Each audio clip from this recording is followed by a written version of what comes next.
오늘 말씀의 제목을 함께 읽도록 하겠습니다.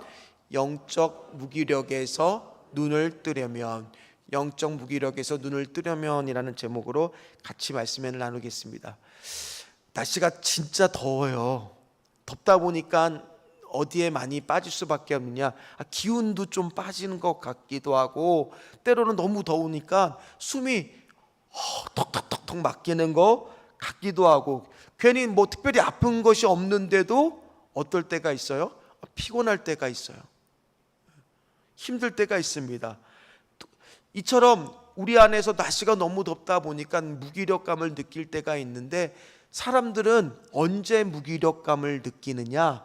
내 방향과 예상의 결과가 내 뜻대로 되지 않을 때 무기력감을 많이 느낀다라고 합니다. 특별히 노력해도 잘 안 될 때, 그리고 내 의지대로 움직여지지 않을 때 사람들은 뭐를 느껴요? 이 무기력감을 느낀다고 합니다. 그래서 참 재미난 것들에 대한 퀴즈를 하나 낼 건데, 자, 축구 경기에서 공격수하고 수비수하고 경기를 졌어요. 누가 그 패배에 대한 무기력감을 더 많이 느낄까요? 자, 공격수는 어떻습니까? 볼을 가지고 내 의지대로 움직이지만, 수비수는 어때요? 그 움직임을 공격수에 따라서 내가 몸을 움직여야 되잖아요. 그러니까 내 의지대로 못 움직이는 건 누구예요? 수비수다 보니까 패배를 했을 때 누가 더 무력감을 많이 느끼느냐? 무기력감을 수비수가 더 많이 무기력감을 느낀다라고 합니다. 이처럼 내 의지대로 되지 않았을 때, 내 뜻대로 되지 않았을 때 우리는 뭐를 느끼게 되느냐? 이 무기력감을 느낀다라는 거예요. 혹시 여기 계신 성도님 중에서 내가 요즘에 무기력감을 느끼고 있다, 그러면 꼭 날씨 탓만 그런 게 아니라 내 예상과 내 뜻대로 되지 않았을 때 나도 모르게 무기력감이 들 때가 있다라는 겁니다. 오늘 성경에도 한 사람이 나오는데, 이 사람도 굉장히 지금 무기력감을 느낄 수밖에 없는 상황이었습니다. 우리 46절 말씀을 함께 읽도록 하겠습니다. 그들이 여리고에 이르렀더니 예수께서 제자들과 허다한 무리와 함께 여리고에서 나가실 때에 디메오의 아들인 맹인거지 바디메오가 길가에 앉았다가, 이 사람의 이름이 뭐라고 성경에는 소개되고 있어요? 이 바디메오라는 뜻이 뭐냐면, 바가 누구의 아들이라는 거예요. 그러니까 디메오의 아들이 바로 바디메오다라고 불리우는 사람이라는 뜻입니다. 그 사람은 보니까 어떤 약점이 있어요? 맹인, 눈이 안 보여요. 그러니까 내 의지대로 지금 할 수 있는 것이 많지 않습니다. 그러다 보니 뭐에 빠질 수밖에 없어요? 무기력감에 빠질 수밖에 없습니다. 그래서 오늘도 그는 내 의지가 아니지만은 생계를 위해서 길가에 뭐하고 나와서 구걸을 하고 있는데, 어떻게 하고 있어요? 이렇게 털푸덕 앉아서 구걸을 하고 있었습니다. 그러나 어느 날 그가 한 소문을 듣게 됩니다. 그러면서 그의 마음속에는 여러 가지 복잡한 갈등이 일어나기 시작했습니다. 오늘 제가 잠깐 만약에 우리가 상상을 해보는 거예요. 바디메오가 이 자리에 딱 서서 내 고민이 이렇습니다, 여러분들한테 지금 털어놓고 있다라고 상상을 해보십시오. 저는 지금부터 바디메오입니다. 제 이야기를 들어주세요. 저는 거지입니다. 저는 맹인이고요, 여리고에 살고 있습니다. 제 이름은 바디메오입니다. 제가 고민이 하나 있어요. 제가 이상한 소문을 들었거든요. 바로 나사렛 예수라는 사람이 맹인의 눈을 뜨게 해준다라는 소문인 거예요.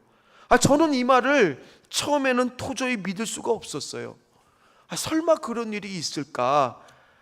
창세 이후로 맹인이 눈을 떴다라는 말을 저는 살아생전에 들어본 적이 없거든요.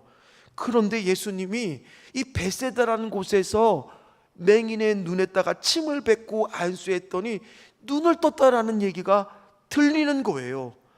또 예루살렘에서 날 때부터 맹인된 사람을 지능으로 눈을 짓이겨서 실로암에 가서 씻으라고 했더니 그 사람의 눈이 떠졌다라는 소문이 들리는 거예요. 그런데 왜 제가 고민하냐고요? 예수라는 사람이 바로 오늘 이곳을 지나간다는 소문을 들었거든요. 그 소문이 진짜든 아니든 한번 손을 치고 나도 고쳐주세요 부탁해 볼까요? 그렇게 부탁하면 되지 않겠냐고요? 그게 그렇게 간단한 문제가 아니에요. 왜냐하면 이 시대 사람들은 나 같은 맹인은 죄를 많이 지어서 이렇게 안 보이는 거라고 생각하기 때문이에요. 그래서 저도 이렇게 예수님을 찾아가고 싶지만 그런 예수님 같이 유명한 분이 올 때 나 같은 사람이 거기 나타나면 사람들이 싫어해요. 그래서 고민이 돼요. 그래도 용기를 내보라고요? 그게 쉽지 않은 이유가 뭐냐면 저는 먹고 살려면 그 사람들로부터 적선을 받아야만 먹고 살 수가 있어요. 그래서 그 사람들 눈에 눈밖에 나면은 나의 생계의 길이 막히잖아요. 그래서 저는 고민이 돼요. 여러분들도 그렇잖아요. 여러분들 돈 주는 사람 말 잘 듣잖아요. 저는 그 사람들이 저의 돈줄이거든요. 그래서 저는 고민이 되는데 그럼에도 불구하고 제가 운 좋게 눈을 뜬다게 해도 그것도 고민이에요. 제가 기술이 있어요. 모아둔 돈이 있어요. 그래서 뭐가 다 고민이 되는데 어떻게 하면 좋을까요? 제가 지금 고민이 많은데 그럼에도 불구하고 눈을 뜬다는 소망을 가지고 예수님께 나가볼까요? 만약에 여러분이 바디메오라면 어떻게 하시겠습니까? 그런 소망을 가지고 나오시겠습니까? 아마 바디메오는 지금 앞이 안 보였기 때문에 지금껏 내가 뭐가 주도적으로 한 일이 없었습니다. 그래서 그냥 사람들이 지나가는 길목에서 구걸하는 게 다였어요. 그런 인생 가운데 지금 뭔가 주도적으로 해보려고 하는데 내 안에 뭐가 많은 거예요? 앞에 장애가 너무 많은 거예요. 그러다 보니까 무기력감에 빠져서 철퍼덕 주저앉아서 마치 바람에 빠진 풍선처럼 어찌할 줄을 몰라서 고민에 빠져 있었다라는 겁니다. 그런데 그런 인생 가운데 한 가지 소문을 들었다고 했잖아요. 그 소문이 뭐예요? 47절 소문이 그의 마음을 요동치기 시작했다는 거예요. 고민하기 시작했다는 거예요. 47절 말씀을 같이 읽겠습니다. 나사렛 예수시란 말을 듣고 소리질러 이르되 다윗의 자손 예수여 나를 불쌍히 여기소서 하거늘. 오늘 어떤 말을 들은 거예요? 나사렛 예수의 말을 들은 거예요. 그래서 이 말 한마디 때문에 고민이 되기 시작했던 거예요. 소문을 들으니까 이 사람은 맹인의 눈을 뜨게 해준다는데 과연 나는 모든 장애를 딛고 주여 나를 불쌍히 좀 여겨달라고 외쳐야 될지 그의 인생 가운데 지금 심각한 고민에 빠져 있는 거예요. 이 문제를 내가 기회를 잡아서 내 문제를 해결받느냐, 아니면 오히려 더 사람들로부터 천대받고 더 적선의 길까지 생계의 길까지 막히느냐, 그에게는 지금 이것이 굉장히 중요한 문제였다라는 겁니다. 그런데 오늘 그는 어떤 것을 선택하느냐, 첫 번째입니다. 같이 읽도록 하겠습니다. 예수님이 내 인생에 와야 합니다. 오늘 그는 어떤 선택을 했어요? 예수님을 향해서 소리 지르는 용기를 내는 것을 선택했습니다. 오늘 한 사람이 나한테 다가오기 시작합니다. 그 사람과 만나는 전후는 큰 차이가 있다는 것을 바디메오는 느끼기 시작했습니다. 우리도 그렇잖아요. 결혼하고 전과 후가 달라져요, 안 달라져요? 달라지죠. 어떤 사람을 만나느냐에 따라서 내 삶이 확 바뀝니다. 아이는 어떻습니까? 아이가 있기 전에는 어땠어요? 아이가 낳고 나니까 내 삶이 달라져요, 안 달라져요? 너무 많이 달라져요. 아시잖아요. 아이를 키워보는 것이 얼마나 많이 달라지는지 모릅니다.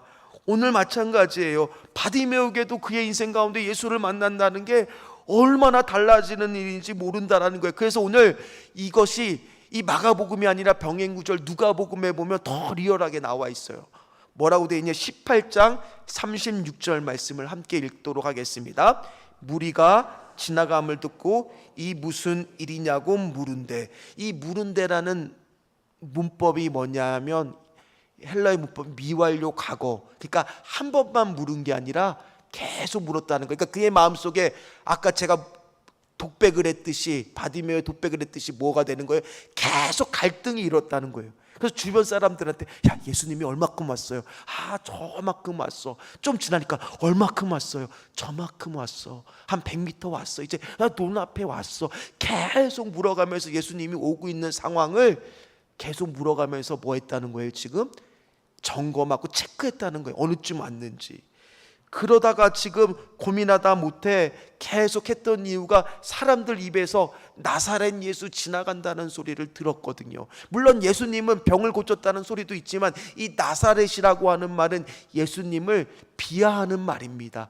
나다니엘이 말했어요. 나사렛에서 무슨 선한 것이 나올 수 있겠냐고. 그런 촌동네 사람이 무슨 큰 일을 할 수 있겠냐라는 그런 이야기를 들었기 때문에 이 지금 바디메오가 예수님을 향해서 소리 지르는 것은 엄청난 지금 고민과 갈등 속에서 일어난 일이에요. 왜냐하면 다른 많은 사람들은 예수님을 호기심으로 어떻게 생겼는지, 저 사람이 그렇게 얼마나 대단한 사람인지를 보려고 왔을 뿐, 그 사람을 향해서 저 사람은 나사렛 예수일 뿐이지 메시아라고 그들은 여기지 않았기 때문입니다. 심지어 제자들은 어떻습니까? 오늘 마가복음 그 앞에 10장의 33절부터는 세 번째나 예수님이 순환 예고를 합니다.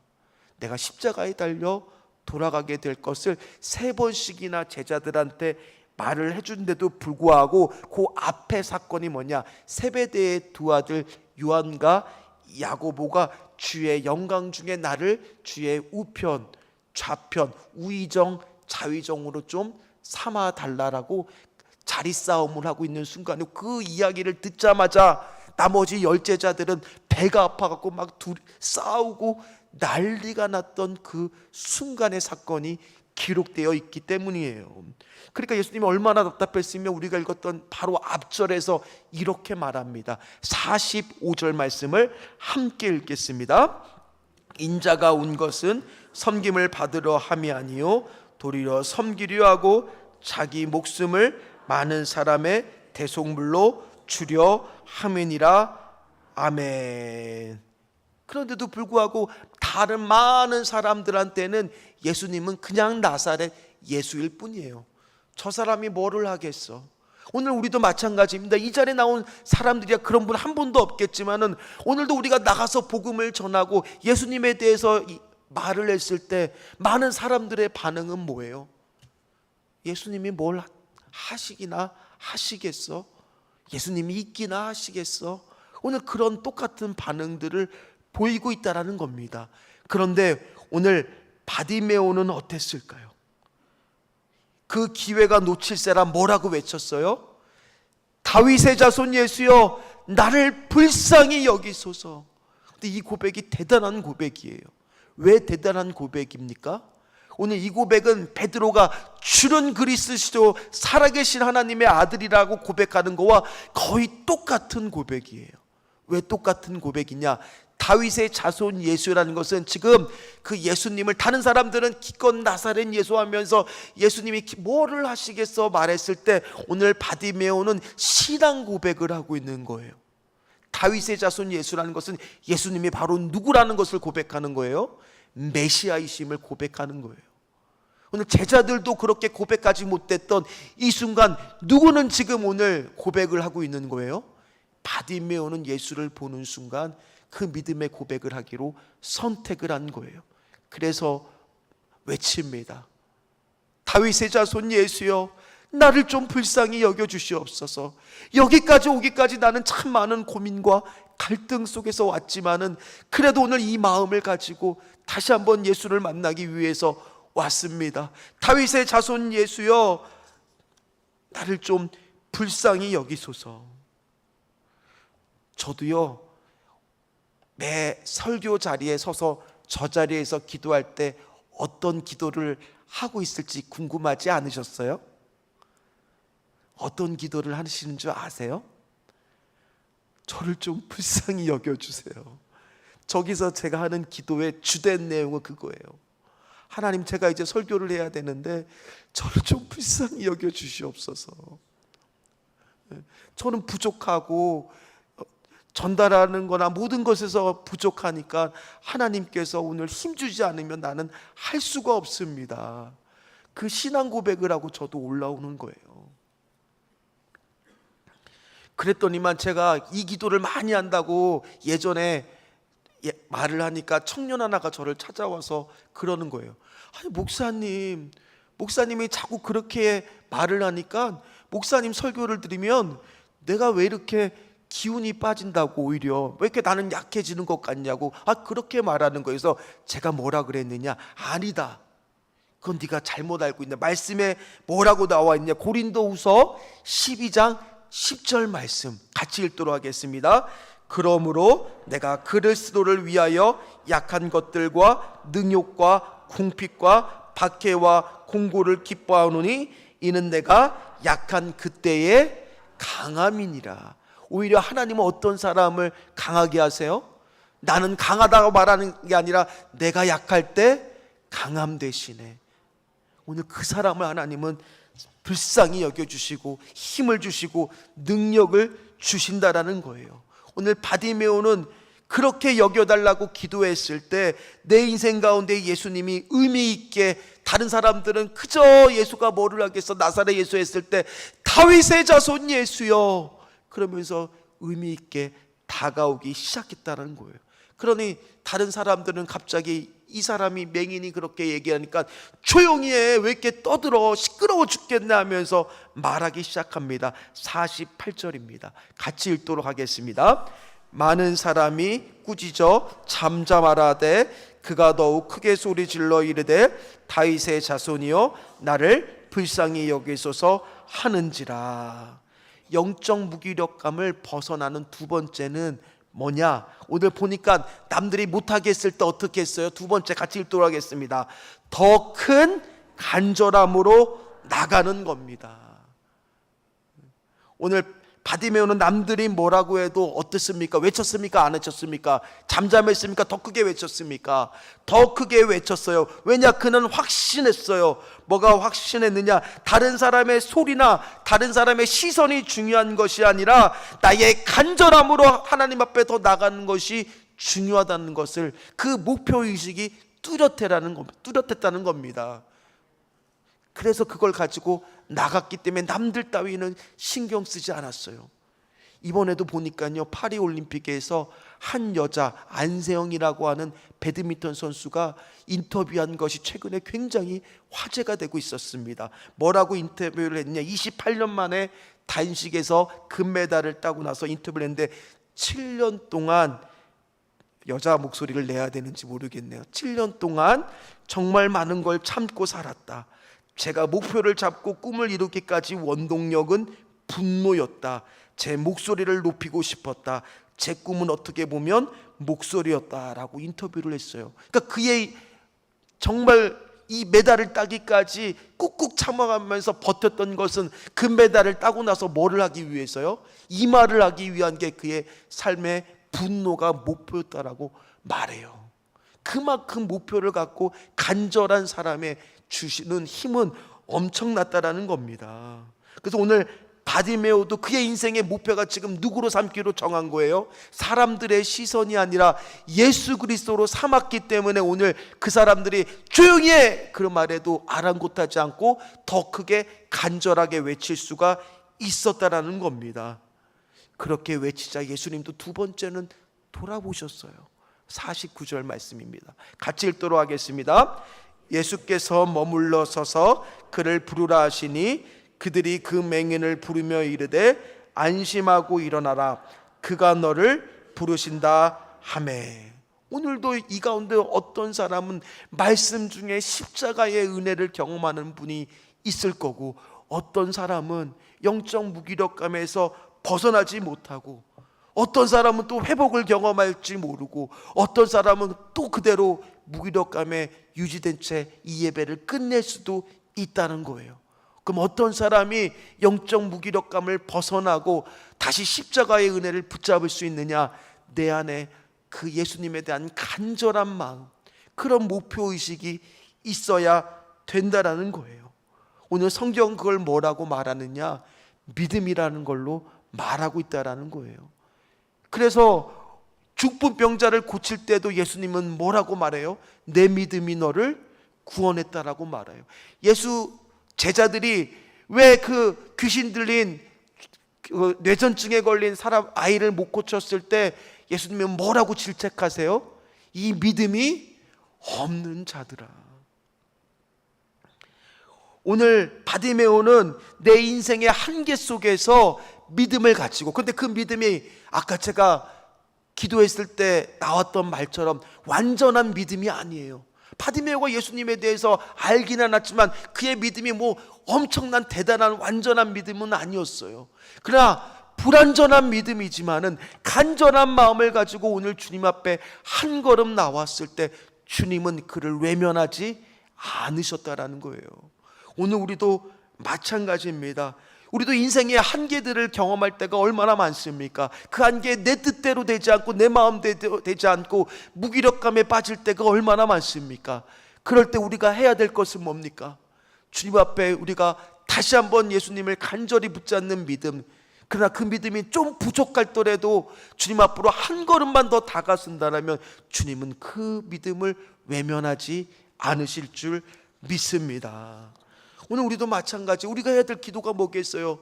주여 나를 좀 불쌍히 여겨 주시옵소서. 그랬을 때 하나님은 우리에게 새로운 눈을 뜨게 해주실 것이고, 그리고 영적인 눈을 뜨게 해주실 것이고, 한계를 극복하는 그 믿음들을 허락해 주실 줄 믿습니다. 문제는 뭐예요? 이런 한계의 상황이 왔을 때 우리가 주님께 부르짖지 않으니까 그게 문제라는 겁니다. 그래서 오늘 바디메오는 너무나 간절했기에 남들이 그렇게 말려도 소리를 지를 수가 있었고, 주님이 그렇게 물었을 때 자신의 목표를 확실하게 말할 수가 있었습니다. 51절 말씀입니다. 같이 읽도록 하겠습니다. 예수께서 말씀하여 이르시되 내가 무엇을 하여 주기를 원하느냐? 맹인이 이르되 선생님이여 보기를 원하나이다. 자, 바디메오의 목표는 딱 찔렀을 때 돈을 주시옵소서, 내가 살 집을 주시옵소서, 결혼을 시켜 주시옵소서, 그게 아니었어요. 확실한 목표가 있었어. 딱 찔렀을 때 뭐가 나온 거예요? 보기를 원하나이다. 오늘 저도 우리 성도님들을 딱 찔렀어요. 요즘에 뭐가 기도 제목이고 뭐가 목표입니까? 물으면 탁 튀어나오는 게 있어야 되는 거예요. 내가 지금 영적으로 무기력하다는 거 뭐예요? 내 영적 기도 제목의 응답의 목표가 하나도 없는 인생이에요. 그래서 기도하지도 않고 내 인생의 한계를 그냥 한계대로 내버려 두고 하나님 앞에 간절하지도 않고 기도하지 않고 있다라면 오늘 나는 바로 영적 뭐예요? 맹인인 거예요. 그래서 우리 수련회 올 때 그냥 오시면 안 돼요. 이번 여름 수련회 올 때 다 뭐를 가지고 와야 돼요? 딱 찔렀으면 주님 앞에 내 아랠 기도 제목, 목표, 그것들을 가정마다, 구역마다, 개인마다 다 가지고 오십시오. 그래서 우리가 집회를 끝나고 함께 기도했을 때 하나님 앞에 오늘 이 바디메오처럼 내 불완전한 믿음이지만 나는 하나님 너무나 아직도 부족하지만은 하나님 앞에 이 기도 제목을 가지고 한 걸음 더 나갑니다. 그랬을 때 하나님은 어떻게 하실 것이냐? 우리의 영적 한계를 뛰어넘는 영안의 눈이 열리는 그 은혜를 우리에게 허락해 주실 줄 믿습니다. 그래서 저는 오늘도 기도하는 거예요. 하나님, 혹시 새 가족이 왔다 그러면 오늘 기도 가운데 그날 수련회 가운데 영안의 눈이 떠본 적이 없는 영혼이 왔다라면 영안의 눈이 좀 뜨시는 게 뭔지를 경험하는 날이 되게 하여 주시옵소서.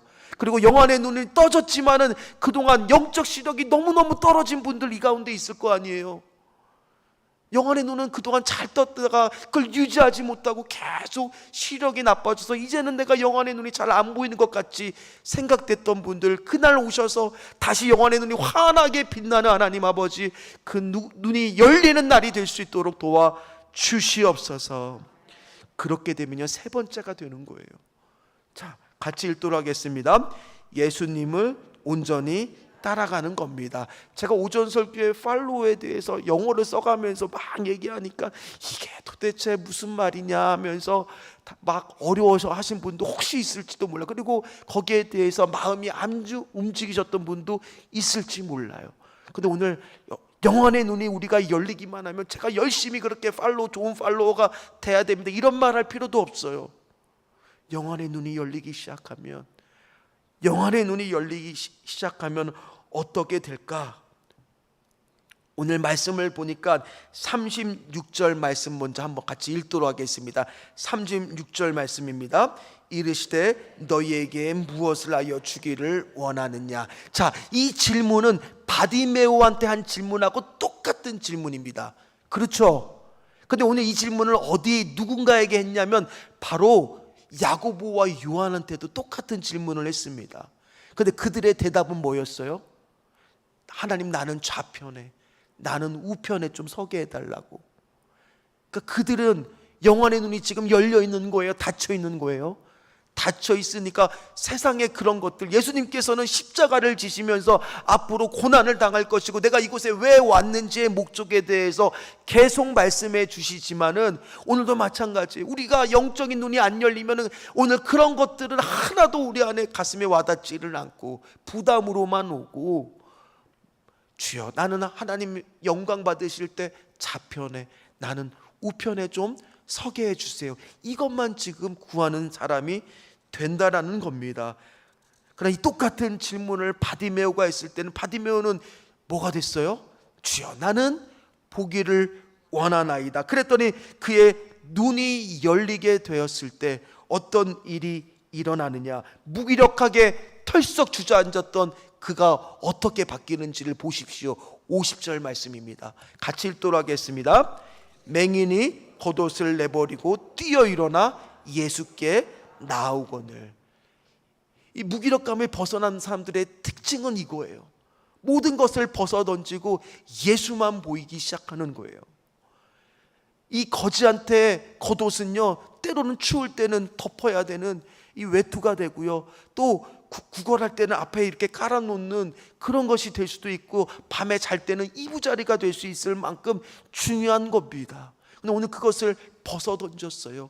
성경에서는 빌립, 우리가 최근에 본 사도행전의 빌립은 어떻습니까? 성령이 위니까 앞에 에디오피아 내시가 가고 있었을 때 그 수레를 향해서 어떻게 갔다고 성경에 나와요? 똑같아요. 뛰어갔어요. 주님의 말씀을 바르는 사람들 중에 하고 천천히 가는 사람은 없어요. 오늘 그 마음의 기쁨과 흥분과 감격 때문에 주체를 할 수 없어서 어떻게 가요? 뛰어가는 인생이 된다라는 겁니다. 그랬더니 오늘 그 옷을 다 벗어던지고 예수께 나왔을 때 예수님께서 뭐라고 말씀하시느냐, 52절처럼 말씀하십니다. 같이 읽겠습니다. 예수께서 이르시되 가라, 내 믿음이 너를 구원하였느니라 하시니 그가 곧 보게 되어 예수를 길에서 따르니라. 아멘.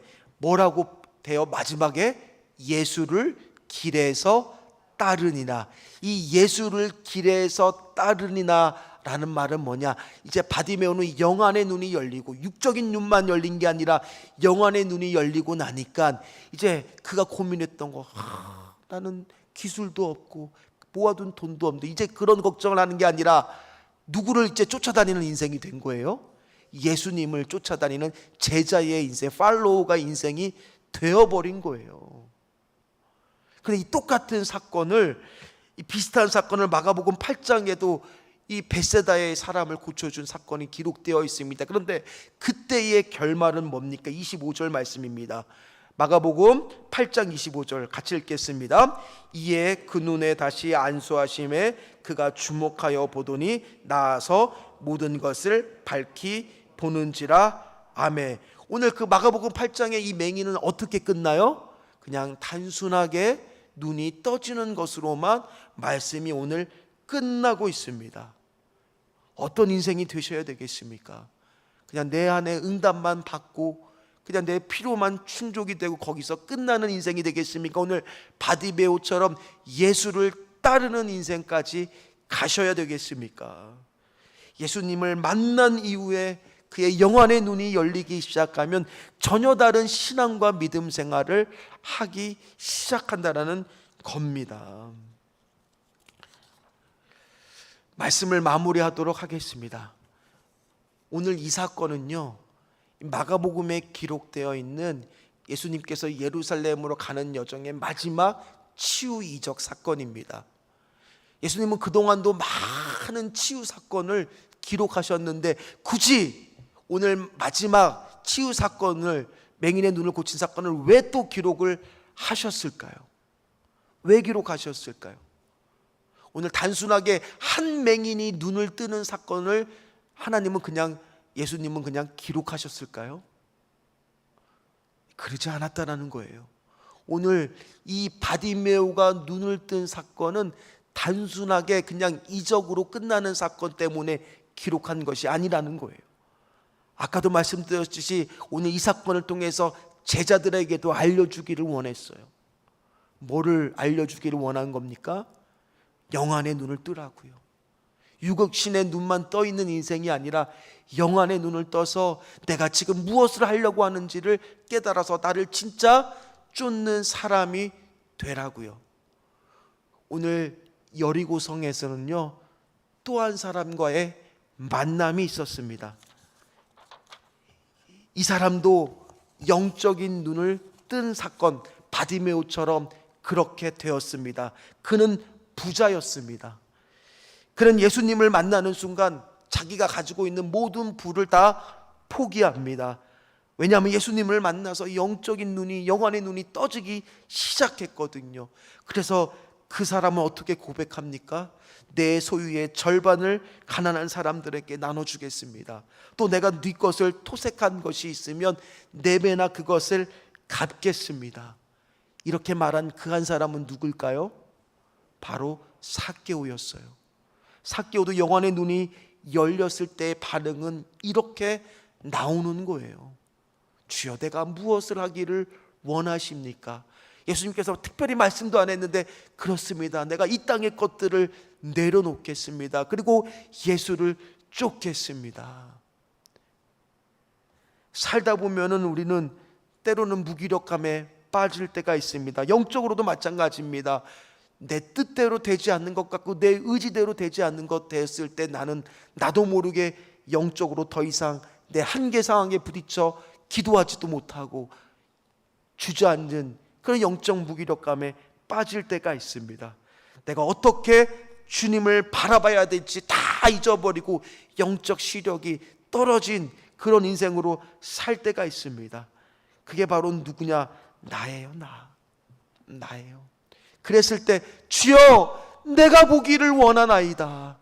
이 고백이 오늘 우리 성도님들과 저의 고백이 되기를 간절히 소망합니다. 그런데 이 고백이요, 위험한 고백이에요. 무슨 고백이요? 위험한 고백이에요. 잘 생각하고 기도하셔야 돼요. 내가 보기를 원하나이다 되었을 때 진짜 내가 영안에 눌려서 보기 시작하면 어떻게 변하게 될지 모른다라는 거예요. 그럼에도 불구하고 하나님, 내가 보기를 원합니다. 나를 좀 불쌍히 여겨주시옵소서. 그래서 다시 한 번 더 보기를 원합니다. 혹시 이 가운데 내가 너무 신앙생활이 오래되어서 내 안에 정말 그런 간절함을 다 잃어버리고 무기력감에 빠져 있다면 이번 수련회를 통해서 다시 보기를 원합니다. 주여, 나도 다시 보기를 원합니다. 그렇게 되었을 때, 눈이 열렸을 때 주님을 따라가는 우리 신전주 교회, 그래서 우리가 하반기에 정말 한 번 더 하나님을 다시 보며 붙잡는 마음으로 하려고 하는 것이 이번 여름 수련회라는 거예요. 그래서 하나님, 우리가 다 그런 간절한 마음을 가지고 예수를 따르겠다는 마음을 가지고 불완전한 믿음이지만 그런 믿음으로 나오는 우리 귀한 성도님들 다 되시기를 주의 이름으로 축원합니다. 우리 같이